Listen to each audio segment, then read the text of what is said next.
Back to the Future, the podcast that takes a trip down Philly sports memory lane and asks the question, what if? I'm your host, Jim Montgomery. You can follow me on Twitter at Jimbo_Mont. Also, be sure to like and subscribe wherever you're listening to or watching this. It helps us out with whatever the algorithm is, which ultimately eventually will help with sponsors and things like that. So if you're listening, give me a like, give me a comment, follow us, subscribe, whatever you need to do. And it's an interesting time right now in Philly sports. It's mid-August. The Eagles are getting ready for their season. We're kind of winding down baseball, which historically, with the exception of that one long period of run in the late 2000s, early 2010s, typically this is where the Phillies are out of it. But I will say they are surprising us this year and definitely making it interesting. They're must-watch TV. They have been doing very well recently since the All-Star break. So they currently are hanging on by half a game to that second wild card spot. So as we move further toward the end of the month and into September, we're definitely going to be doing some Phillies late August, early September historical things that we can ask what if for. Another thing that's been in the news, the Sixers were in the news kind of twice this week. So the first is, and I know I've teased this a few times, but eventually I'm going to get to it, was they finally settled confidentially the whole disagreement with Ben Simmons, who I just feel is a scumbag. I feel like he milked the whole mental health thing when there are legitimately people out there that need it. But again, I don't want to get too much into that because that's not what today's episode's about. The other kind of ties in nicely with what we're talking about today is there are rumors swirling around. Part of them are because that he said that Philly was one of the teams he wanted to come to, but there are rumblings that KD might want to come to Philly. He's still having his relationship, and he was just hanging out at a concert with Harden. And one of the big things I've seen on Philly Twitter is a lot of people saying, yeah, that's great, let's bring him in, but they don't want to give up Maxey. And I think what happens is I think Tyrese Maxey is going to be a phenomenal player. Absolutely. But people are like thinking about the future, and rightfully so to a certain point. However, if you bring KD in and it's going to cost you Tyrese Maxey, and that guarantees you at least one NBA championship, I say go for it. I feel like I've been trusting the process this whole time since Embiid coined the phrase and Sam Hinkie was running things. But I feel as though we're not in a position in Philadelphia. If you're in New York or Boston or a town that has won a lot of championships, I think maybe you can have that attitude. But the Sixers haven't won one since 1983. And if you tell me I can see the Sixers win one and it's going to cost me Tyrese Maxey, who, like I said, I think he's going to be a good player, but we have no guarantee what's going to happen with him. I think, look at Don Brown's the perfect example for the Phillies. Everybody said, oh, we can't get rid of him. He's the future. He's the future. Where's he at now? What did he ever do? So I think if you can get rid of Maxey to give us a championship with KD, I'm all for it. And I think what happens is in Philly, we tend to, maybe because we haven't won enough, we tend to think about, oh, well, that's not going to be good, or that's not going to help us out, or what are we going to do in 5 years? And I think that is a perfect segue and ties into today's topic. And again, I think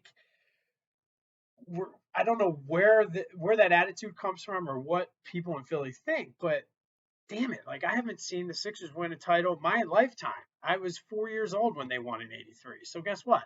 I would love to see it. So if it's going to cost me Maxey, do it. And I don't know where we come off being greedy like that, thinking about the ones we're going to win in the future when we're trying to win one now.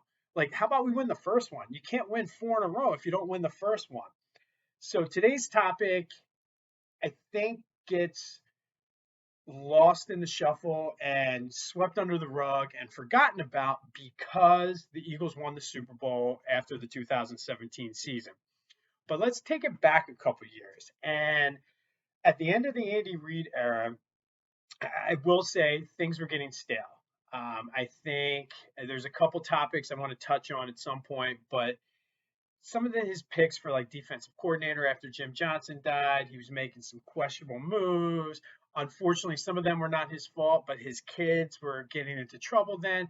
So I think things were starting to get a little stale. I think Andy needed a break, and that's when Jeffrey Lurie fired him. Of course, it helps when you go 4-12. It makes it easier to hire a guy that's been there for 14 years.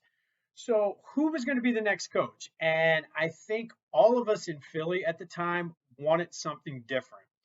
And the big sexy name out there was Chip Kelly, who was the head coach at Oregon, was doing all kinds of crazy and cool, innovative things on offense. And I think it was sort of what we were looking for. I think it was what Jeffrey Lurie wanted.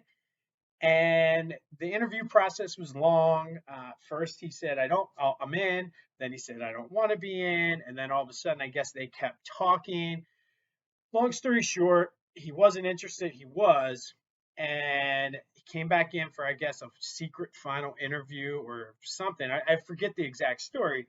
But I do remember the Phillies or the Eagles offered the head coaching position, which is bizarre to me that he would even accept it. But they offered it to Gus Bradley just in case Chip Kelly didn't end up taking the job. And I guess Gus Bradley was on board. I don't know, but long at the end of the day, Chip Kelly decided he wanted to come to Philly. And I'm not sure how I felt about it because I knew Gus Bradley was the defensive coordinator for the Seahawks and the Legion of Boom. And I kind of missed those days of the Buddy Ryan days. And I've talked a lot about those teams, but wasn't sure how I felt. But you know what? I'll give him a shot. I watched college football. I knew Oregon was a ton of fun to watch, even when he was the offensive coordinator. So why not? He wasn't Andy Reid. That's for damn sure. And there are times, even to this day, I still miss Andy. It obviously it was time for him to go when he did, but man, I do miss him. So Chip came in, and it was innovative, I guess was the word he used. He had his sports science where everybody had their smoothies and their sleep schedule and this, that, and the other. And I know everybody questioned what it was going to be like and how the NFL players were going to respond to this. To be honest, I guess there was some questions in their locker room, but he comes in and they get off to kind of a slow start after I think they won their first game and then lost a few in a row. And then mid-season they clicked it and they ended up coming back and winning 10 games, going 10-6, winning the division. And I remember that they played the Saints at home in the wild card game. And the only reason I remember this is for two reasons. Obviously, the end of the game, they lost on a missed field or a field goal as time was expiring. I think it was like John Carney was the Saints kicker at the time. But I remember that obviously. But I had lost a ton of weight the year sort of leading up to that game, and I just remember it was cold, and I came home and I lost my wedding ring. Now I'm not wearing it today for the opposite reason, so I had to get a new ring that now is too tight because I put that weight back on, but that has nothing to do with this podcast, so let's move on. So after that game, the Saints were a decent team. The frustrating part was the Eagles were in that game. They had the lead at halftime. There was a back and forth game, and there definitely were some question marks for the defense, but I think those were easily addressable and by anybody who can see it. I think offensively, once they started clicking, hey, Chip wasn't doing too bad of a job there. So everybody was excited that offseason, and then all of a sudden that March woke up to boom, Desean Jackson is released, just completely cut prior in that offseason. And I do remember it was a big controversy because it was quote unquote for his off the field shenanigans. There were questions about gang activities and things like that with him. But then the spin was, well, his work ethic and attitude and practice and everything like that didn't necessarily work out. So it was one of those things. He was a good piece. He was kind of one dimensional, to be honest, where he just speedster down the field. Uh, didn't necessarily see him go over the middle too much because of his sides, but it definitely hurt not having him. But okay, it is what it is. Listen, the work ethic, whether it's racist or not, that's one story. There's off the field antics, all that. Like, I don't know. There was a lot of rumors going around like that, but okay, they did sign Malcolm Jenkins, who ended up being and still is a Philly hero, as well as Darren Sproles to help out the offense and the defense. I do remember, and I can't think of the guy's name. I think his last name was Bird, who apparently was so he was the top uh, safety free agent that year, and that's who everybody wanted the Eagles to go out and get. They go out and get Jenkins, and I think at the end of the day, that worked out very well for the Eagles. I don't think anybody liked it at the beginning when they made that trade, but I think it did work out. So comes to the 2014 season, Eagles again go 10-6. They missed the playoffs, but there was a lot going on that year. Nick Foles was quarterback, got hurt. If you remember, Mark Sanchez came in and had the game on Thanksgiving against the Cowboys. And then that was kind of the high point of the season and kind of went downhill from there. But again, to win 10 games back to back years, I'm like, okay, I'm starting to believe in Chip Kelly. Like, you know what? It's a little unorthodox and maybe not the way, and definitely not the way Andy Reid did things. But you know what? 10-6 back-to-back years is pretty damn good, and it's not often either that a 10-6 team misses the playoffs. It again, it happens, but it's not that common. So usually you win before the schedule went to 17 games. You win 10 games in a 16-game season. Most of the time, 80%, 85%, I'm sure you're going to the playoffs. So again, we were still feeling very high. Things were looking good in Philly. Hey, maybe this Chip Kelly's going to revolutionize the game and everything. And then the 2014 offseason came. And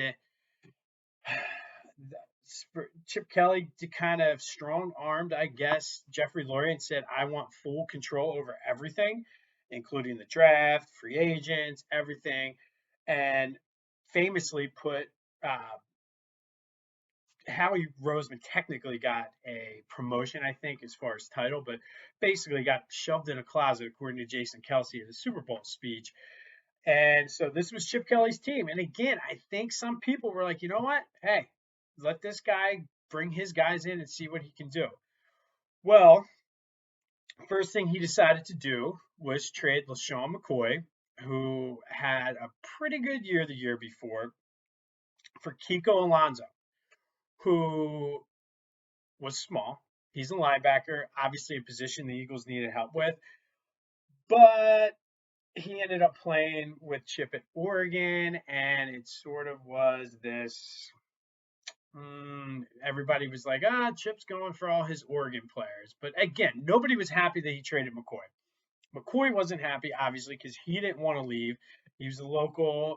And I do think, had he not been traded, he would have finished out and played his entire career here.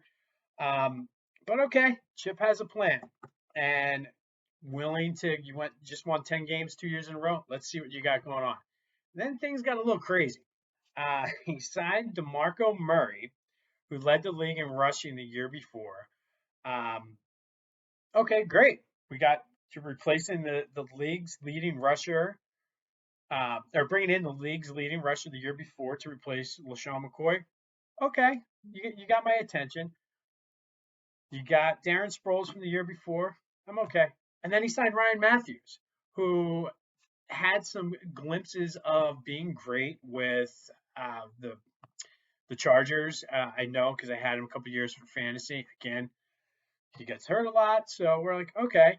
Signed Byron Maxwell, who's from the Legion of Boom. Okay, I wasn't upset about that.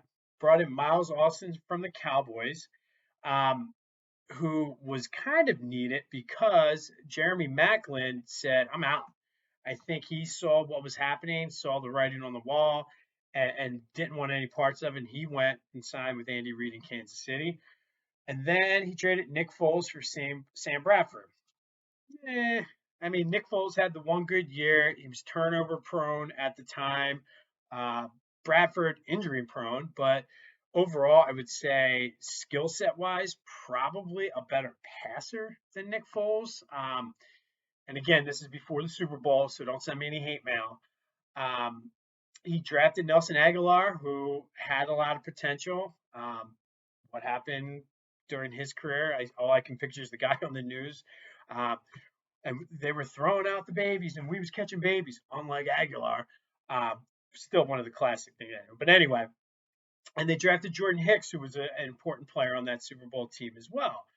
So I think going into the season, people are like, "What the hell are you doing, Chip?" Like he's gotten rid now over the course of 2 years. He got rid of let Aguilar walk, which I don't know if he would have been able to bring him back anyway. Released Desean Jackson, uh, traded Lesean McCoy. Like it was insanity. So of course DeMarco Murray, I think, had like 3 yards in the first 4 games on like 50 carries or something ridiculous like that. Like the man I don't know what happened. He got old. Like as soon as he signed the contract, he aged like 10 years and just was never the same player he was when he left the Cowboys. The season was just a hot mess. Bradford actually did not play that bad. I think he had in 14 games, he threw almost 4,000 yards, which wasn't bad. But again, he only played 14 games because he's injury prone. Um, and he's Sam Bradford. And part of it, too, he had to throw so much because the Eagles couldn't run the ball. But so going into the end of the season, Chip was getting serious. I just remember everybody was on Chip's ass, and everybody was like, "Oh, Chip, you're doing this. Oh, Chip, you're doing that." And with 1 game left, they did fire him. The Eagles did win that last game, so they ended up going 7-9. But I think over the course of those 3 years, and I will take Howie Roseman's back on this one because he was still doing the drafts the 2 years prior to when Chip took over the responsibilities. A lot during that 3 year period, a lot of the core players from the Super Bowl team were actually drafted and signed during that time period. So I will say that despite Chip's questionable, whatever you want to call it, attitude, football IQ, GM skills, whatever, there was some good in there. But so I think today the what if we could go a couple different ways, and I'm probably going to revisit the whole Chip Kelly era a lot. Um, Again, we could go a lot of different ways with this, but there were some decent players and core players from that Super Bowl winning team that joined the Eagles during this time. I think you could ask, what if Chip Kelly actually revolutionized the game? That's what everybody said. Oh, he's going to come in and revolutionize this and blah, blah, blah, blah, blah. And I think to a certain point, there are still some aspects of that in the game. But I think the whole sports science and everything, he may have been a little ahead of his time, but he was just a little over the top. And if anybody remembers anything, he was very smug. Like he's just like, you know how people say like he just has a punchable face. Chip Kelly still to this day to me has a punchable face. Like I just want to punch him in the face because it's just like, dude, shut up. But I think another one, and probably one that I do think I want to revisit at some point, is what if he had got Marcus Mariota to be the quarterback for the Eagles? I know when he first came, that was the big thing.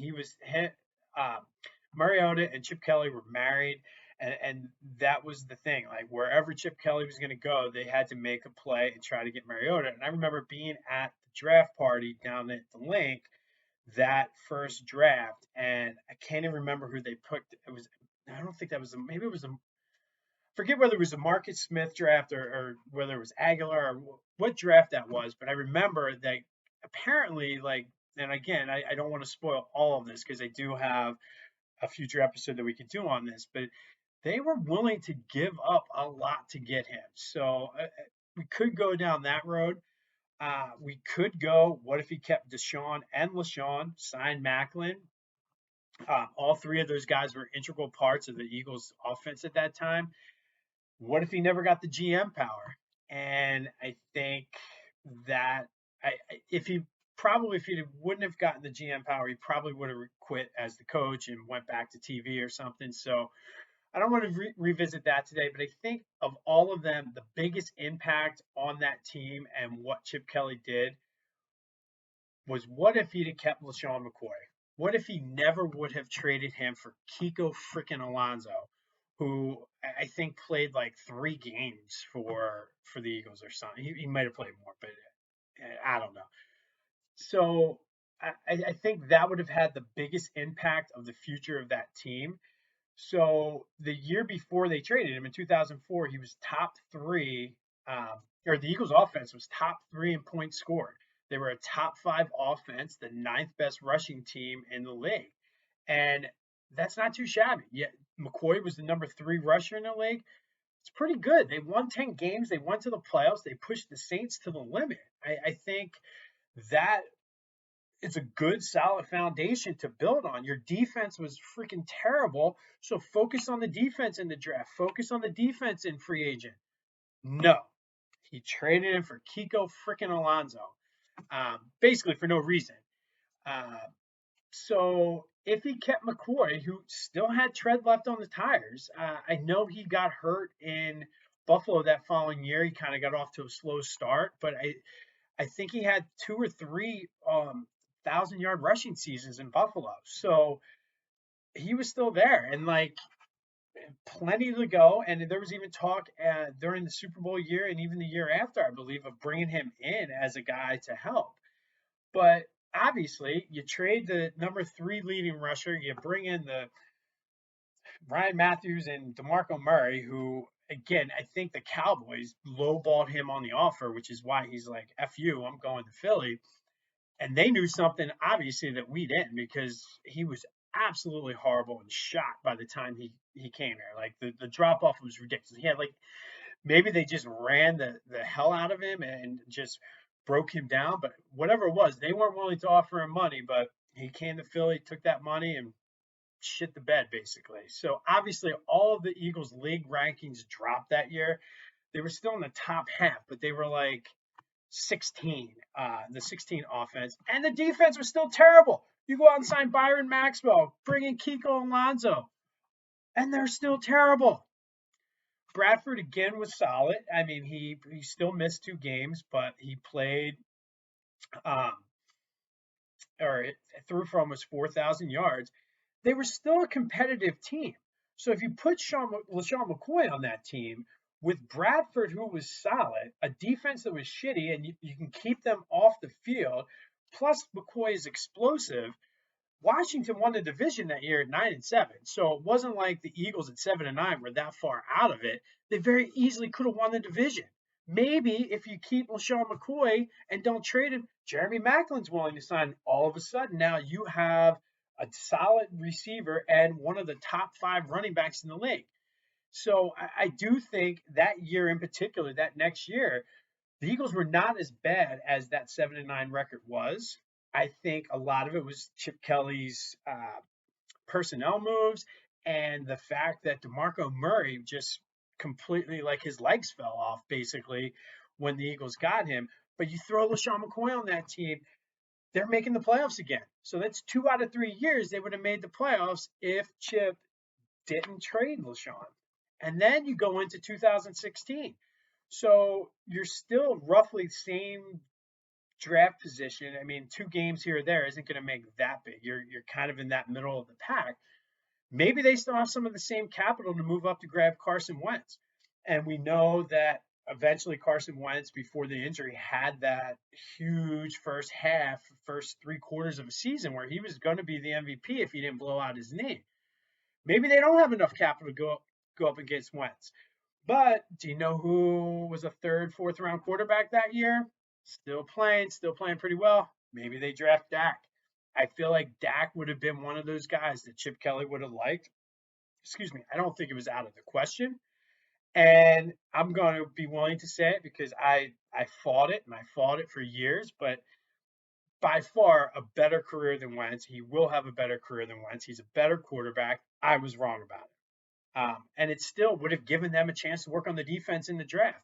It doesn't matter which one of them you put at quarterback. You still have McCoy come in that next year. That's a Super Bowl team.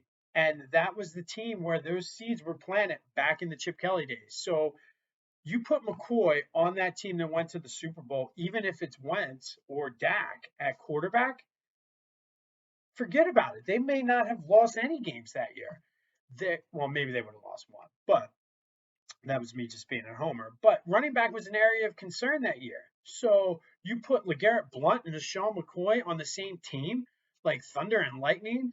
Um, that year, LeSean McCoy was still a workhorse. He had the third most attempts of his career, so it's not like he was washed up by any stretch of the imagination. You take the pressure off of whichever quarterback you got, whether it was Dak or Wentz. Both of them would have been second year, and McCoy didn't want to leave. Do you think he would have loved being on the Super Bowl winning team of the team that basically was his hometown team? He grew up in Harrisburg, was an Eagles fan. Come on. And it also could have bought Chip time. Maybe he would have revolutionized the pro game. Maybe he would have been able to do all of these things that he was hyped up to do. And I mean, he went 26 and 21 in 3 years and two 10-win seasons. That's not too shabby as a coach. So I think you got to look at Chip Kelly is in two separate hands here. I think as a coach, he wasn't that bad, at least in Philly. He wasn't that bad. I mean, he did what he had to do, and they were competitive all 3 years. Chip Kelly, the GM, nah, he just wasn't good. I don't think he understood. I think they gave him too much too soon. I think there's something to be said if he had an NFL pedigree that maybe you could do that, sort of like what they did with Andy Reid. But I think 2 years into it, no, dude, you're just not ready. Would Sean McCoy have been a first ballot Hall of Famer? I think so. Had he stayed in Philly and racked up those numbers he did in Philly, because I think he's might be borderline now, but I think he would have had those 3, 4 more solid years in Philly, winning a Super Bowl. I think that means something. One downfall is I'm not sure if we'd ever had the Philly play because that was all Doug Peterson. So the most famous play in Philly sports history would have never happened. I would have never had a free Bud Light the day of the Super Bowl parade, but that's some neither here nor there. I do think if they keep him, it does not change much after the Super Bowl because I think right around that time is when Shady dropped off and things started. You see, we're finally, hopefully this year, trying to bounce back as Eagles fans. But how does this all tie into what I was talking about, Kevin Durant and Tyrese Maxey? I would make the argument that without Chip Kelly, without that 3 year window, that 3 year pain, we don't win the Super Bowl. And you could also argue that we're paying the piper right now. We sold our souls. We caught lightning in a bottle, did whatever we wanted. And I would argue that I would do it again if I had to. So if it takes Tyrese Maxey to get Kevin Durant and you're going to guarantee me an NBA championship, sign me up. If it means Chip Kelly comes in here and trades away LeSean McCoy, cuts Desean Jackson, who were all fan favorites, lets Jeremy Maclin, brings in freaking Kiko Alonso, and all of that, if that is what it takes for me to win the Super Bowl in 2007 or 2017, it was well worth it. So the epilogue to all of this is obviously we know Chip Kelly was fired, 1 game left in that season. Somehow the 49ers wanted to and hired him as their coach the following year. Lasted 1 year. He went to TV. Now he's at UCLA doing his thing, which is what he does. Like he's coaching, he's turning that program around. He's a good college coach. I don't know if he had the makeup to be an NFL coach without being a coordinator or something first. Um, I think probably famously, funnily, however you want to describe this, Howie Roseman got out of the closet and got his job in his office back. And he came out a new man, as Jason Kelsey said. But I think that was one of my funniest memories of his Super Bowl speech. Howie, they put him in a closet. And you know what? He did come back. And that year, Howie was on his game. So I will have no argument there. Um, Jeffrey Lurie decided to go back to basics and not hire anything crazy. He hired Doug Peterson, who's an Andy Reid disciple, was also the backup quarterback and the guy who trained McNabb his rookie year. Ultimately, Kiko Alonso and Byron Maxwell were traded to the Dolphins the following offseason for the number 8 pick, which in part was used to trade up to the number 2 pick in 2016 to bring in Carson Wentz. So again, you could make the argument without Chip Kelly, there's no Carson Wentz, and I will still go to my grave saying no Carson Wentz that year, no Super Bowl. So it's one of those things. And then talking about the stars aligning, that was the year that Teddy Bridgewater had that gruesome knee injury. And we have a rookie quarterback here who's supposed to be the savior of the organization. We have this veteran who is making a ton of money. Bradford gets traded to Minnesota, opening the way for Wentz to start his rookie year. And I would still probably make the argument, no Teddy Bridgewater injury means no Sam Bradford being traded, which means Wentz that following year in 2017 is his first year as a starter. Maybe there's no Super Bowl. And as we said, we know in 2017, they caught that lightning in the bottle. Howie made all the right moves. Things broke the way they needed to break. Nick Foles did what Nick Foles did, and we know how that turned out. So what if Carson Wentz didn't get hurt that year?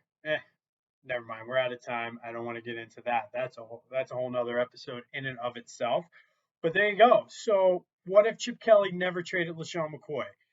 What do you guys think? I think this is one of those ones that we're still within like a 10-year window where it's still fresh. And I know the wounds, as I was doing the research for this episode, are still kind of fresh for me because I was a big LeSean McCoy fan. I do feel I would have loved for him to have finished out his career in Philly. However, I still think, as much of a jackass as he was, if it was not for Chip Kelly, we don't win the Super Bowl. So if it means selling your soul for whatever amount of time to win a championship, again, sign me up. I don't care whether it's Tyrese Maxey for KD and we win one, boom, I'll take it. That's just the way I look at it. I think once we start winning multiple titles here in Philly, then we can get greedy and then we can do that. But until the floodgates open like they did in Boston, I don't think any Philly fan should be wanting to hang on to Tyrese Maxey. And those that do, if it means us getting KD and a championship and we lose out on KD and that championship, I'm just giving you the cautionary tale of one Don Brown. So let me know what you think. Am I crazy? Am I putting Chip Kelly on a pedestal because he won us the Super Bowl? Or was the reason that we got to the Super Bowl, I should say, he didn't win it for us? Or am I just losing my mind right now because it's the dog days of summer and there's nothing else going on? Hit me up on Twitter, Jimbo_Mont. Give me a comment wherever you're listening to or watching this. Send me a text message, smoke signals, whatever. Again, subscribe, like, helps me out and with the algorithms and ultimately getting some sponsors and getting some payment out of this. Tell your friends, tell whoever. Doesn't matter. Send it to Chip Kelly if you want. Ask Chip Kelly what he thinks. I still say we didn't win the Super Bowl without him. Let me know what you think. Until next time, this is Jim Montgomery saying, I'll see you when I see you.